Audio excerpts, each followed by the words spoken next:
Hello, this is Helen Motti, and I want to welcome you to For Eternity. I put my heart in your hands and you taught me to fly.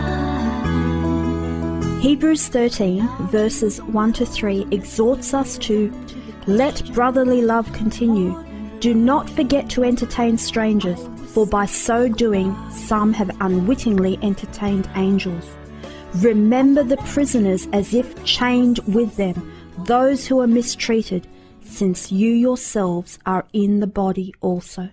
This edition of For Eternity is going to be different from previous ones, and I hope you are not only going to enjoy and be inspired by what you hear, but be challenged as well.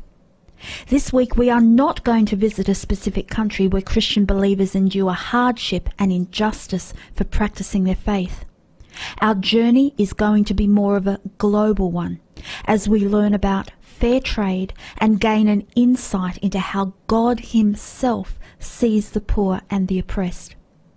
Those of you who are regular listeners of For Eternity will know that many of our Christian brothers and sisters around the world are not only persecuted for their faith in Jesus Christ, but also live in crippling poverty.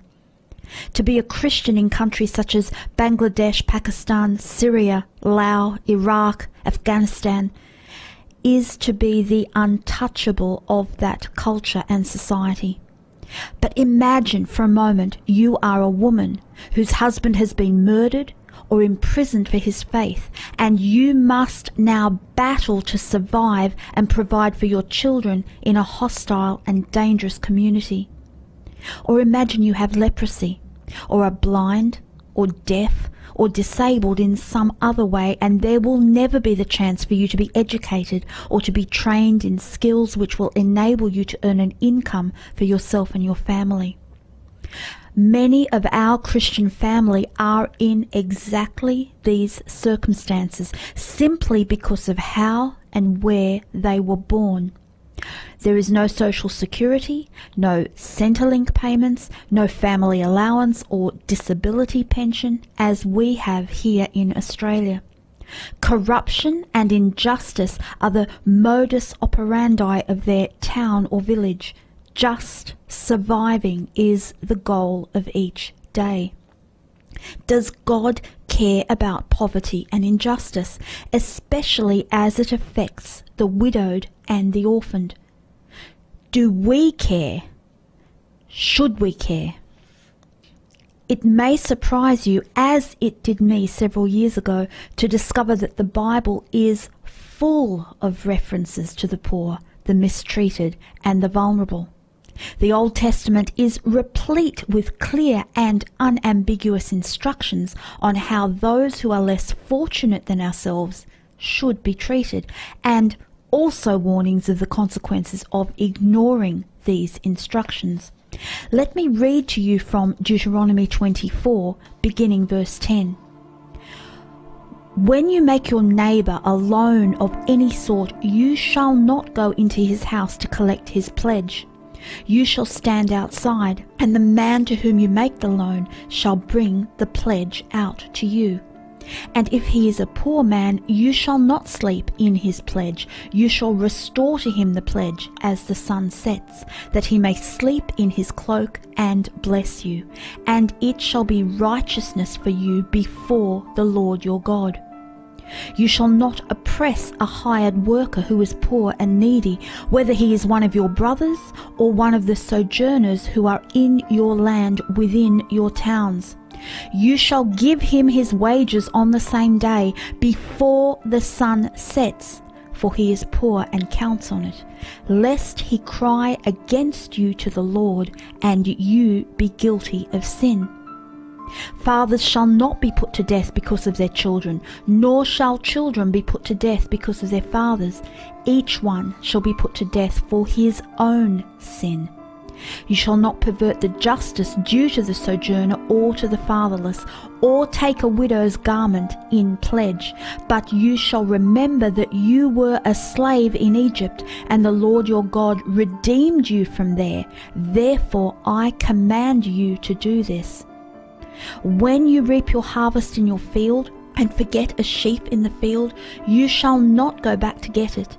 It shall be for the sojourner, the fatherless, and the widow, that the Lord your God may bless you in all the work of your hands. When you beat your olive trees, you shall not go over them again. It shall be for the sojourner, the fatherless, and the widow. When you gather the grapes of your vineyard, you shall not strip it afterward. It shall be for the sojourner, the fatherless, and the widow. You shall remember that you were a slave in the land of Egypt. Therefore I command you to do this. Proverbs 31 verses 8 to 9 reads, Open your mouth for the mute, for the rights of all who are destitute. Open your mouth, judge righteously, defend the rights of the poor and needy.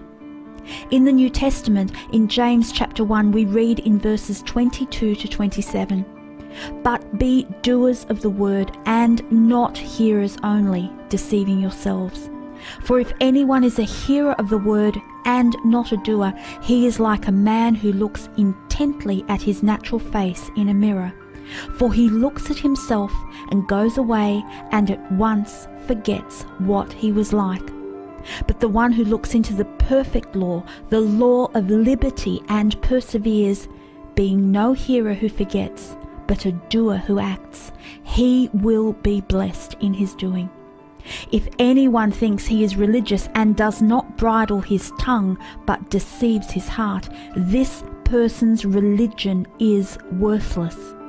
Religion that is pure and undefiled before God the Father is this, to visit orphans and widows in their affliction, and to keep oneself unstained from the world. So, what is fair trade, and how can and does it help the poor and the widowed and orphaned? Reading from Fair Trade Resource Network. Fair trade is a lot of things. A social justice movement, an alternative business model, a system of global commerce, a tool for international development, a faith-based activity. It means different things to different people. There is no single regulatory authoritative body, so individuals need to explore various models and concepts. Fair trade's many definitions do always centre around the exchange of goods based on principles of economic and social justice. I was introduced to fair trade when my family and I were living and working as volunteers for a humanitarian organisation in Hong Kong. We had a fair trade cafe and gift shop on site, and daily we were able to see, taste, touch and smell a wonderful variety of products from around the world, from coffee and chocolate to clothing, jewellery and handcrafted items. Even more importantly, as we enjoyed our cappuccino or latte or searched for a special gift for someone back home, we became increasingly familiar with all the groups scattered across the globe in different countries who produced these goods. We heard and read their stories, and in a very real sense, we became family with them.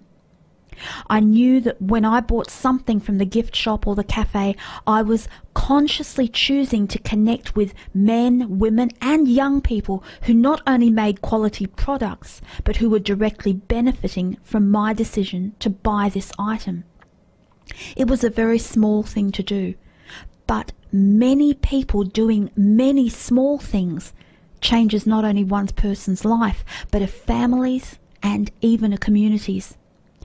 So as a Christian, I support fair trade because I have seen it work, and it is one way that I can connect with and practically help my sisters and brothers who battle to just provide food for their families or send a child to school. I recently attended an Open Doors forum in Sydney, and one of the main topics we discussed was how to more effectively support our Christian sisters living under persecution by not only praying for them and telling their stories, but by helping them in skills training and in the setting up of small businesses through microfinance, so they can support themselves and their families in a culture that is hostile and even violent towards women. We discussed how we could make their products directly available to us here in Australia. This is fair trade. This is a good and right thing for believers to be interested in and care about. At this forum, all of us who came were given a simple handmade shoulder bag with a red heart on the front. We were told it was made by a group of Christian women in Pakistan. As I accepted the bag, I immediately thought of Asia Bibi, my Pakistani sister who is on death row for blasphemy against Islam. I thought about all my brothers and sisters who pay such a high price for following Jesus Christ. And I realized that just using this bag in my everyday life would give me opportunities to tell people about what Christian believers suffer in a country like Pakistan.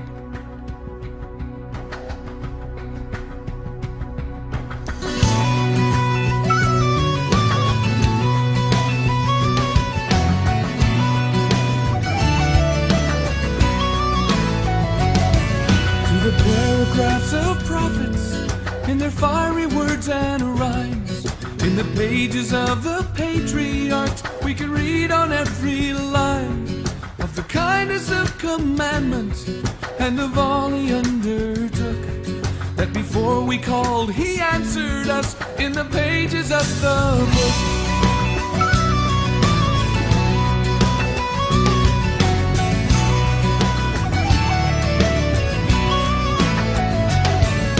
It is the key, it is the door, more than ink and cloth and page. Each line preserved in blood and tears to speak to each new age. Come read the very thoughts of God, hear what wisdom has to say. For in 3,000 years and more, it hasn't aged a day. And the pages of the book are turned with trembling awe, as we witness wonders there that only faithful saw. We go as deep as we can go, look as hard as we can look, but we only scratch the surface of the meaning of the book.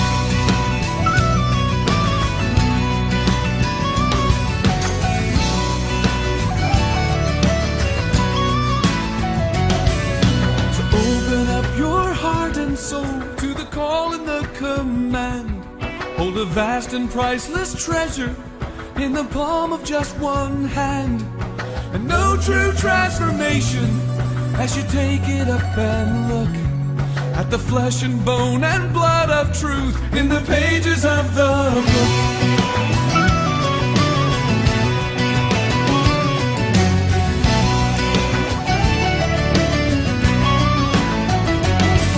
And the pages of the book are turned with trembling awe, as we witness wonders there that only faithful saw. We go as deep as we can go and look as hard as we can look, but we only scratch the surface of the meaning of the book. And the pages of the book are turned with trembling awe, as we witness wonders there that only faithful saw. We go as deep as we can go, look as hard as we can look, but we only scratch the surface of the meaning of the book. We only scratch the surface of the meaning of the book.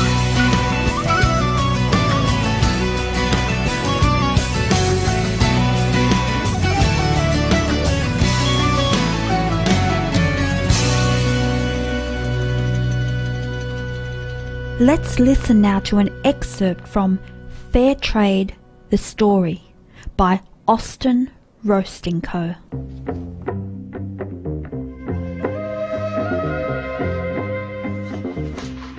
Fair trade, in essence, is all about helping small family farmers in developing countries get organized and develop their business skills in order to tap into the world market directly.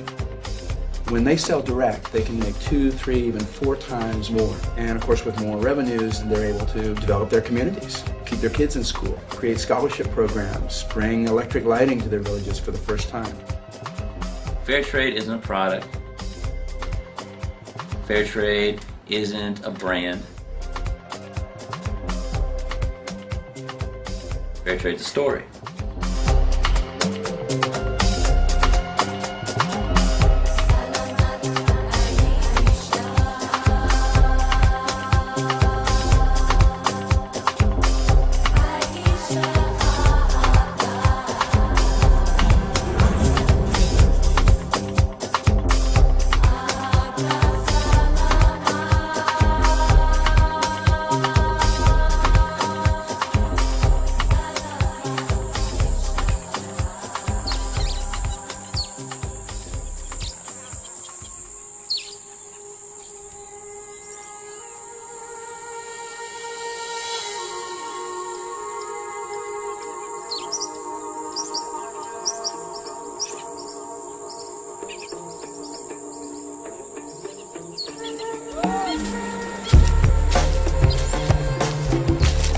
Clearly, farmers are the big winners in the fair trade model.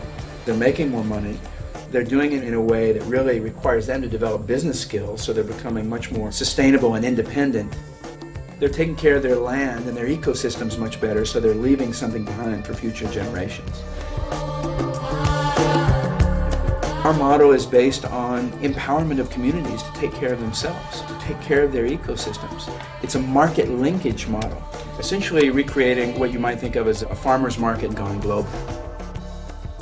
So we're not trying to turn back the clock on globalization, and we're not closing our eyes to the reality of the global economy. Rather, we're trying to find ways to harness the power for globalization, this era that we live in, described by many as the race to the bottom.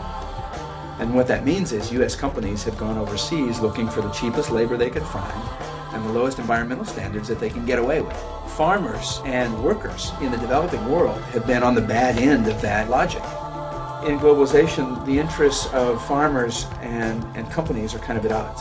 So companies up here make more money when they pay farmers less. Well, fair trade breaks that contradiction, aligns the interests of farmers and industry, so that actually companies here do quite well by paying farmers more. And in fact, fair trade is growing so fast, and so many consumers have stepped up and are buying the product. What we hear back from the companies we work with is fair trade is hot. Fair trade is the fastest growing segment of the coffee industry today. So they're coming out of it doing quite well. We want companies to feel like it's in their own interest to do fair trade, as well as in the interest of the farmer. In a few moments, we are going to have the privilege of talking with Ros Jamieson, the Director of Fair Trade Down Under. Ros has been a personal and dear friend of mine for nearly 15 years, and she and her husband Will came and visited us in Hong Kong when we were living and working there. Her website states, Fair Trade Down Under is a group that empowers the poor and marginalised in our world through a hands and hearts experience, telling the stories and selling products that have been handmade ethically and free from exploitation. Fair Trade Down Under supports over 30 projects around the world. In my interview with Ros, you will hear about some of these projects and the inspiring people involved in them. You will hear Ros talk about MESH, which stands for Maximising Employment to Serve the Handicapped, an Indian organisation which practices fair trade with artisans who are disabled or afflicted with leprosy.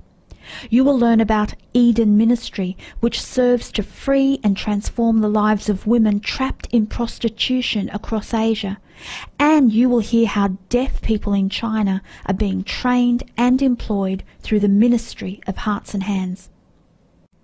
Let me read you one of the stories you will find on the Fair Trade Down Under website. This one comes from Nepal. Juna Pun grew up in Mayagdi district, got married and had a son and a daughter. 5 years ago her husband disappeared, which left her alone with her 2 children. 2 years ago Juna had contracted leprosy and she didn't know what she was suffering from. She went to a local hospital in Mayagdi and was referred to INF's Green Pastures Hospital in Pokhara for leprosy treatment. Juna had to leave her 2 children at a neighbour's house in Mayagdi, and this left her very depressed and concerned for the well-being of her children. A nurse at Green Pastures encouraged her to keep her daughter at a sponsored hostel in Tan Sen, and INF's Partnership for Rehabilitation was able to help sponsor her son to receive educational support at a hostel in Pokhara. At Green Pastures Hospital, Juna was first able to hear about Jesus Christ, and she is overjoyed with the peace and strength that she has received from her Saviour. Despite her affliction, Juna is grateful for her new life in Christ.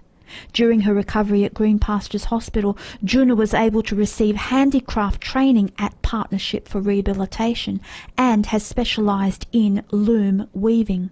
She is blessed for the opportunity to work in the Handicraft Centre of PFR that enables her to maintain a stable job while still having flexibility to receive proper treatment at the leprosy hospital.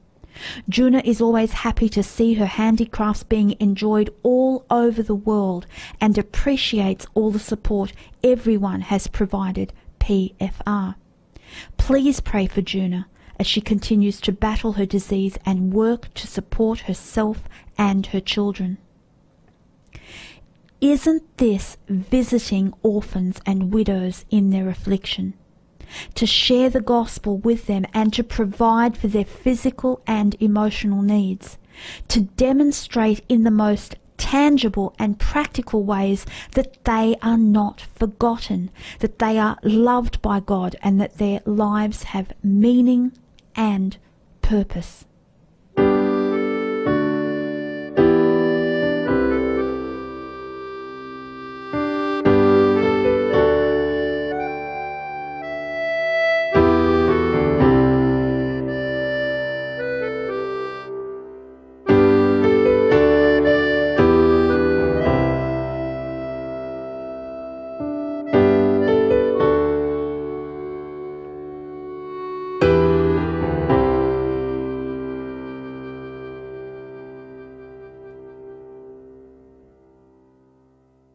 Who will speak out for the child who has no home? Who will take the hand of the widow who walks alone? Who will show their faith by all they do? Who will come to me in spirit and truth? Who will brave the road to comfort the oppressed? Who will hear my voice and go, so someone will be blessed? Who will give all of their life to me and fight for just one soul to be set free?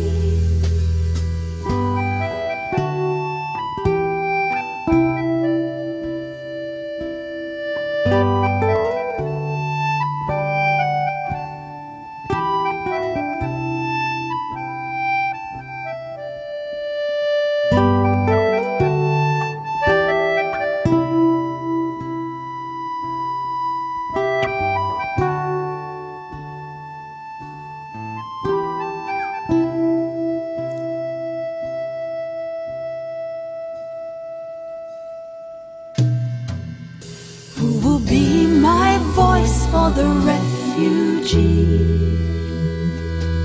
Who will be my hands and feet to Burma's IDPs? Who will know my heart and fight on their knees? Who will weep with me? Who will be my voice for the child sold as a bride? Who will be my hands to the orphans whose eyes have died? Who will be my feet in the jungles where my people hide? Whose heart will be breaking inside? Who will be my voice for the refugee? Who will be my hands and feet to Burma's IDPs? Who will know my heart and fight on their knees? Who will weep with me? Roz, thank you so much for coming in. Would you be able to introduce yourself and just share how and why you became involved in fair trade? Thanks, Helen, for inviting me. Let me begin at the beginning. A number of years ago, I heard the starfish story, and that's the story of the little boy and the beach and the thousands of starfish. And he was picking them up and throwing them back one at a time. And he got asked by someone older and supposedly wiser what on earth he was doing that for. And the little boy said, "Well, mister, I don't want them to die, so I'm throwing them back." And the older guy said, "But there's thousands of them. You can't possibly make a difference." And the little fella said, "Well, mister," as he picked up another one, "I'm going to make a difference to this one," as he threw that one back in the water. That story impacted my heart and sat there for a number of years thinking, and I'm thinking, the problem of the poor, what can I do? Then a few years ago now, about 6 years ago, my husband and I went to Crossroads International, and we volunteered there and visited there with friends. And we were involved in some of the simulations that they run, and the one that impacted my heart the most was the Basti Life one, where we made paper bags and to survive for the day, and it was all divided into days with music, and it was very hurried and hot and incredible. And the other thing was that at the end of that, you sang a song called Don't Tell Me. And I had heard this song before you even went away. And it explained that if you didn't know about something, you didn't have to do anything about it. But having been involved in that experience of the Basti life, the slum life, and realising that that's how millions of people live, and you sang it, and it just, it brought me undone, because I thought, well, now I know. I need to do something. I love hearing about the starfish story because it just applies really to every facet of a Christian's life, particularly. Now, some people may be asking, legitimately, because we live in a society where it seems we're always being asked to give to something, and we know that a lot of times or the money doesn't necessarily get there, or it's caught up in all these other administration costs. But can you share several stories that are close to your heart where individuals and communities have not only been impacted but changed because of what you are doing here in Australia with fair trade? Well, Fair Trade Down Under was sort of born, for Hands and Hearts was born in 2010 in March, and it was a God thing, because I first of all was going to open a fair trade coffee shop and have a few gift items for sale, similar to the one in Crossroads, because I loved that. But that didn't happen, and I became very aware of the need of the disabled and the poor through fair trade, through my connections with Josh Begbie and different people that were already working in fair trade organisations. And I just thought, what I can do is buy what they make, because they're making these incredibly beautiful things, but if they can't sell them, that's not really helping. And so I started to meet people at the Hands and Hearts that would say, do I know of, for example, the Klontoi slum in Thailand, in Bangkok? And I said, no, I've never heard of it. And so this lady gave me an email address, and I wrote to them and I told them what I was doing, and I said, I'd love to buy some of your products that you're making there. And this was a great connection, because it was begun by an Australian family from Melbourne that went to live in the slum. They were part of Urban Neighbours of Hope, or UNOH, and they're the Barker family. And they moved over there with their young children, Ash and Ange Barker, and they settled in the slum, and they just made an incredible difference there. And one of the main people, I suppose, that's been positively affected by their presence and then me buying her things is, her name is Pooh, and she's a chef, and she has a cooking school called Cooking with Pooh, And the book that has been produced with her recipes is Cooking with Pooh. And the apron says, I cooked with Pooh and I liked it. And she's just a beautiful young lady. And we got to go to that school and meet her and cook the food and just be inspired to know that since she's been having a success with her business, she is now cooking food for the poor in the slum. And she's putting her kids through school and high school, and she's got money saved for their university education, and she's just a delight, and she has made a difference in her whole community. After we had been there in May, about 3 weeks after we'd been there, her cooking school, her parents' home, and 3 other dwellings were burnt to the ground. And we were devastated and started praying, and within 3 days the cooking school was up and running in a different place, and it's now being rebuilt. So the community that she was part of pulled together and just helped clean up and rebuild, and it was just amazing. Another story is the story of Flo. She's an individual lady living in a small village in Uganda. The town that she's 25 kilometres out of is Ginger, and she makes paper bead jewellery, and other members of her village make other things. And I got her connection through a young couple that are from Wauchope, and I'm putting money directly into Flo's account, and she pays the other members of the village that are producing things that I can sell. And it's just a great thing to know that I put money in Flo's account. Flo pays James, who sews the bags, and then James pays Flo's sister for the rent of the sewing machine. And it's just a great little community that's been impacted by Fair Trade Down Under. And so that's a really lovely story as well. Another group that I love dealing with is a deaf community in China called Hearts and Hands, the opposite to mine. But they are all deaf and disabled, and they make beautiful silk traditional things and also lovely cotton things as well, and a lot of homewares and aprons and tablecloths and things like that. But those people, it's a Christian organisation operating in China, which is difficult in itself, but they just are so blessed to be able to send orders to Australia, to Fair Trade Down Under, and it's just wonderful to be part of them, and they are so thankful. Some of the people that we visited on our trip were in India, a big organisation called MESH, which has a lot of small organisations underneath its umbrella, 38 little groups dotted all over India. And MESH, the headquarters is in Delhi, and they pull it all together and ship things out and market and design things. But the people that work for them are all disabled in some way, a lot of spinal injury and disabilities through polio, and then others are deaf and hearing and speech impaired as well. And leprosy affected people as well. And just amazing how we got to meet 2 of those groups, only 2 out of the 38, but it was really good to meet the 2.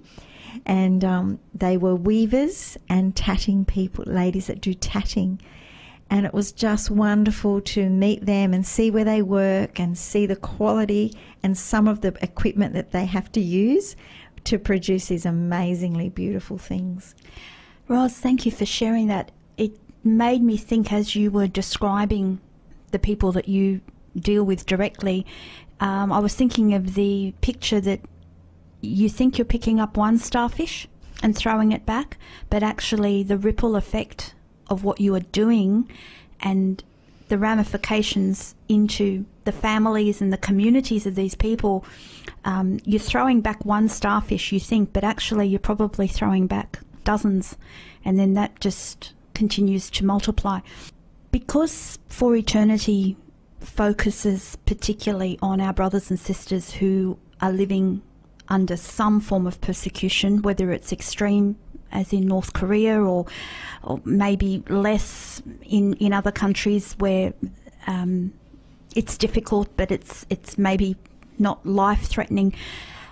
What has been your experience meeting with and hearing the stories of particularly women who are living in countries, you mentioned China, there are many other countries where they may be the sole providers because either they're widowed or their husband is a pastor who is in jail, or any number of circumstances.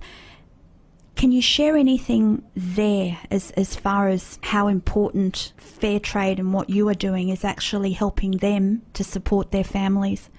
A lot of the people that we deal with are women and are the sole providers. In the Philippines, the group that I deal with there is called Kamei Craft, and they are the people that do the beautiful recycled things, and they are all unmarried mums or single mums that have been working for a number of years. It was set up by an Australian lady as well in the 1990s as an embroidery group, and as a Christian. She was there as a missionary, and she has done a fantastic job. And then about 16 years ago, a young lady named Vinu, she joined, and she had the vision to change it slightly from the embroidery into the recycled because of the huge abundance of rubbish that was thrown out by big motels and things in Manila. And they started making things out of poppers and all sorts of incredibly clever things. And she's a lovely Christian girl, Vinu, who's in charge of this big organisation now. She's been there for 15 years, and so she's in her 30s, and she's a little spitfire. She's just great. We got to meet her. She came to Sydney, so that was easier than us going there. But it was wonderful to know how much our orders are impacting them and all those women that are working there.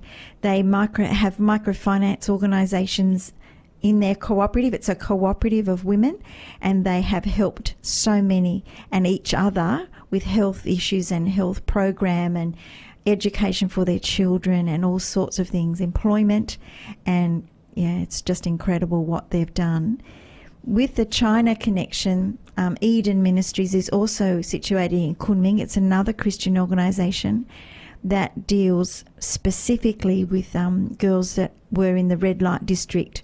Now, Kunming is in China? Yes, it's a big city in China, and they have been there since the year 2000, so working hard for 14 years, and have impacted and changed the lives through God as well as fair trade, thousands of young ex-prostitutes, by teaching them to make jewellery, also teaching them other skills like computing and office skills, marketing, design. They sometimes design the jewellery as well, and their product is just amazing. They have a new range called the Justice range, which talks about speaking up for those that can't speak for themselves, and a new one that says, Micah 6:8, as we know, says, act justly, love mercy, and walk humbly. And it's just amazing to be able to sell these items knowing that they're making a difference to the lives of these girls that were trafficked mostly or tricked into prostitution, sold sometimes with having violence against them to make them stay, imprisonment and all sorts of things, and their lives are totally transformed. You can see Jesus in their eyes, you know, they're just beautiful. Well, you've preempted my next question, which is on Micah 6, but just wanted to say too that as you were talking about, you know, so many of the women are widowed or single, supporting their families, and probably in a lot of cases their extended families as well. Also makes me think of the mandate in James, where it's, you know, what is pure and undefiled religion, which is looking after the widowed and the orphaned, of course keeping oneself unspotted from the world, but it doesn't get any more simple than that.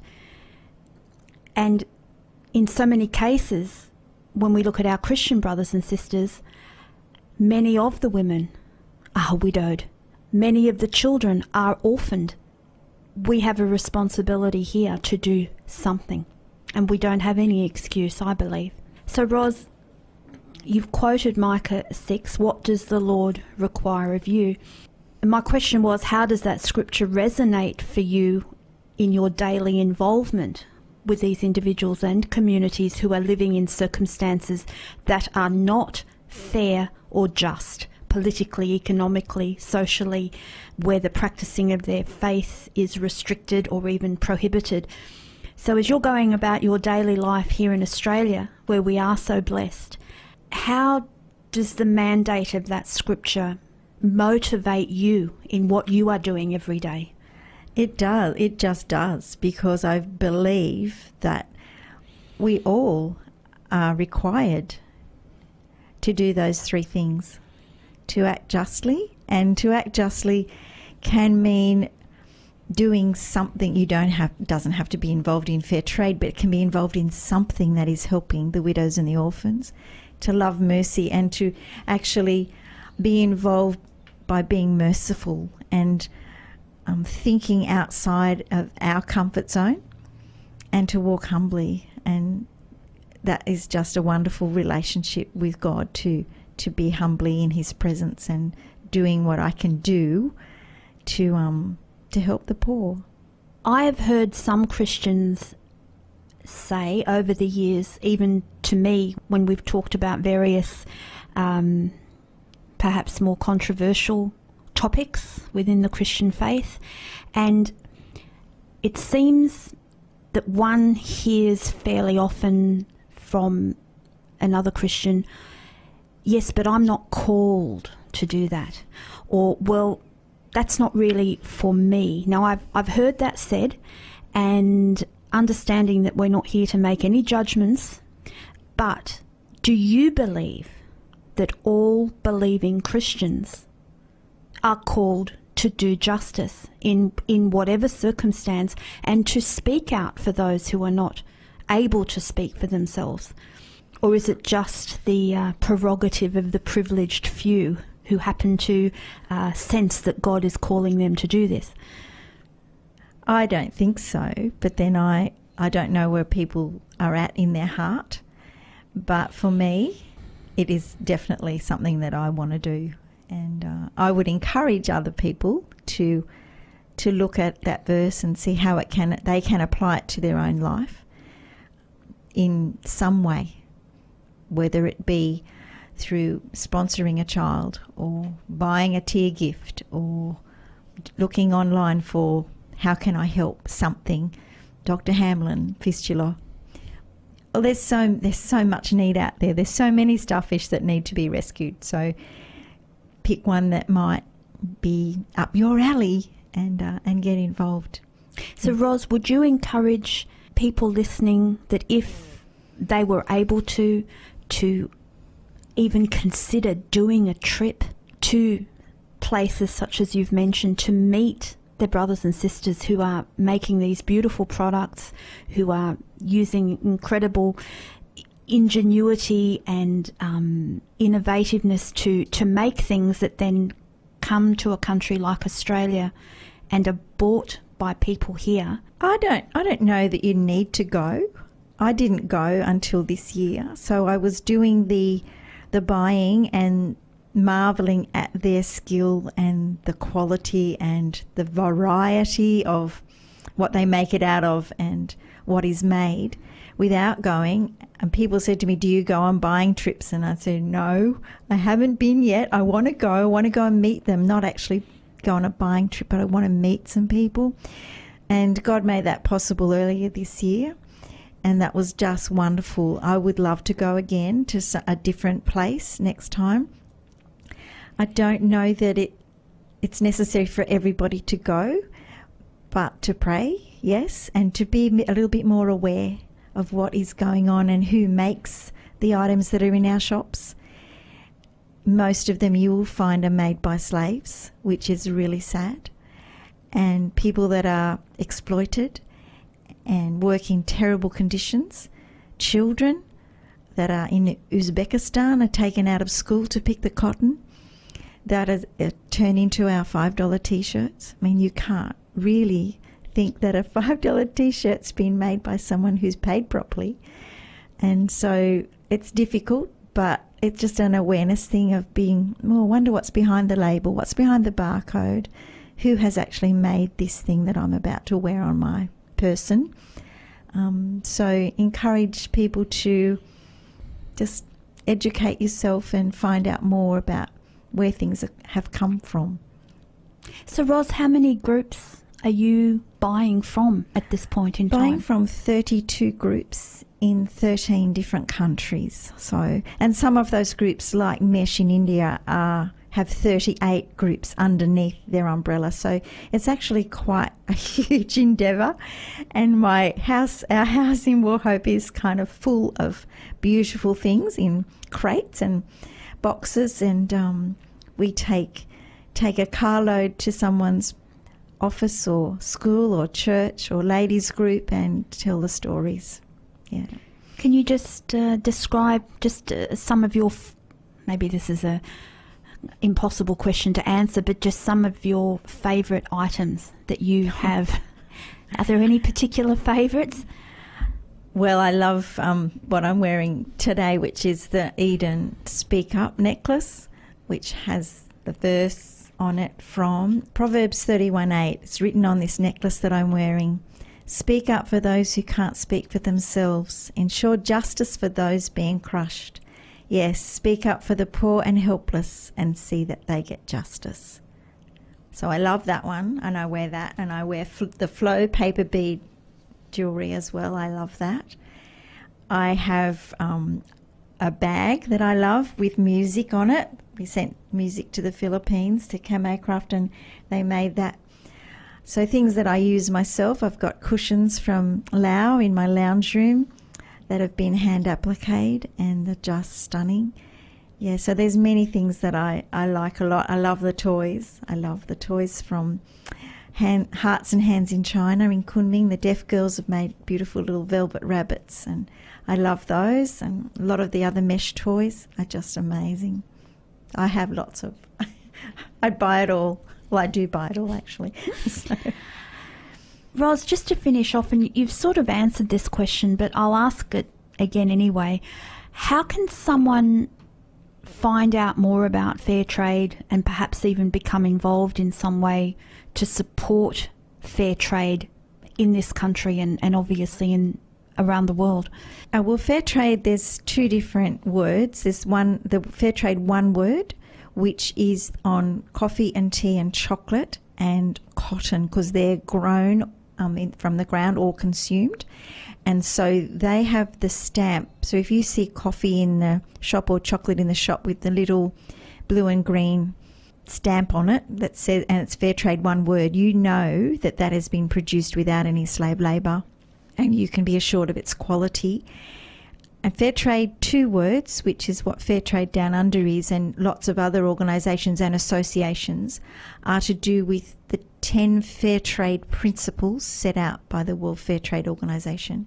And if someone is operating under those principles, they can call themselves fair trade, two words. And so it's easy to go online and type in fair trade, World Fair Trade Organisation, and find out as much as you can about it, and just be aware of where things are coming from. And it would be really good also to, if you can't afford to buy a fair trade dress offline, because there are people that sell fair trade clothing, you might like to shop second-hand, because second-hand things haven't, although they may have been made under the bad conditions in the first place, you're not promoting buying a new one that's also been made recently. So that's another way of helping a little bit. We can all do a little bit, and it's each little bit that makes a difference. That's fantastic. Ros, thank you so much for coming in and for sharing about what you're doing. It inspires me, and it's also a great resource for gifts, as you know, at any time of the year, not just at Christmas. Or they just make wonderful gifts. What I love about fair trade is that you can give something, and even if it doesn't have a printed story, which a lot of your items actually have stories, who made them and the circumstances, it's a wonderful door opener for sharing the stories. and making people aware just by giving them a gift. And as you've said, it doesn't have to be a really expensive one. And I think if everyone can be remembering the starfish story and not be overwhelmed as we can be, well, there's just so much need and I can't do anything. If we remember the starfish story, every single person has the capacity to pick up one starfish at a time. Thank you so much, Roz. My pleasure.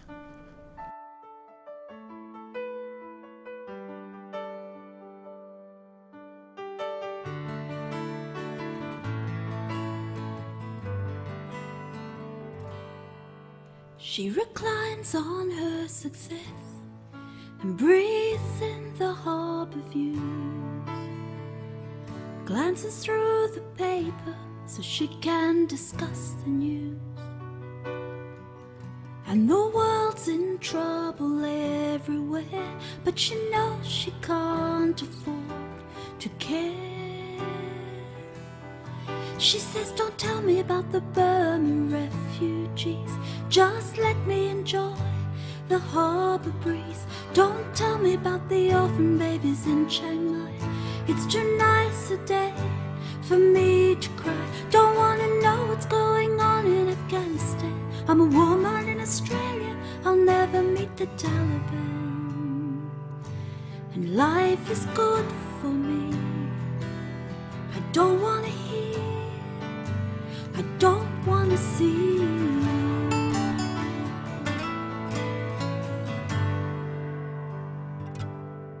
His is another empire grand, with all his labour carved on sand. Questions settling on his days like dust, his mortality beckoning the moth and rust. And the world's in trouble everywhere, but the world's just not this man's affair. He says, don't tell me about the Burma refugees, let me enjoy my gin and tonic, please.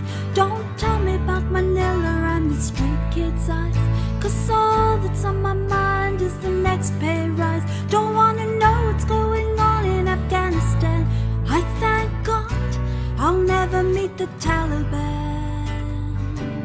Life is good for me, I don't wanna hear, I don't wanna see.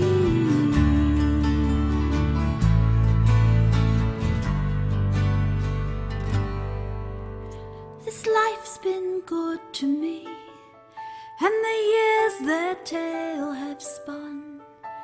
I am blessed and I am free, never had to stare down the barrel of a gun. But my world's in trouble everywhere, can I really say that I don't care?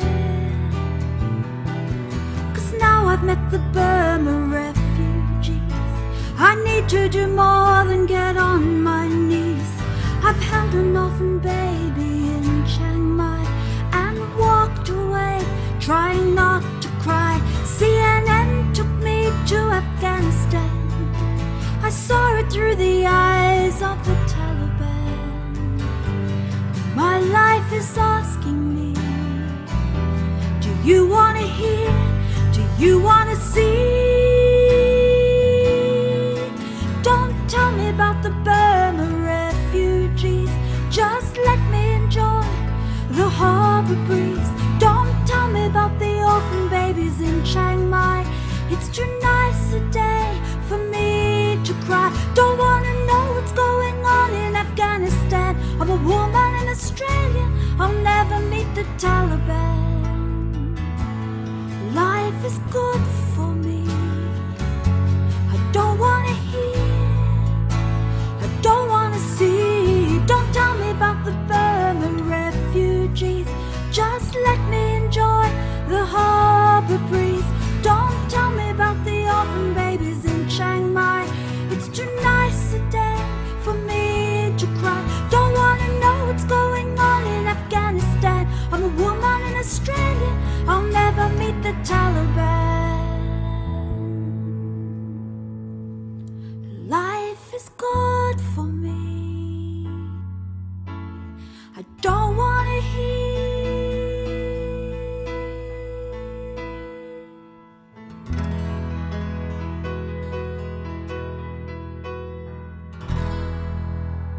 I hope you have enjoyed this edition of For Eternity. Please continue to especially remember and pray for our brothers and sisters who are in prison for their faith in countries such as Iran, North Korea, Pakistan, China, and our family in the Middle East who are displaced or who have become refugees because of Islamic terrorism. This is Helen Motti, For Eternity. For Eternity is produced in the studios of Rima FM Port Macquarie.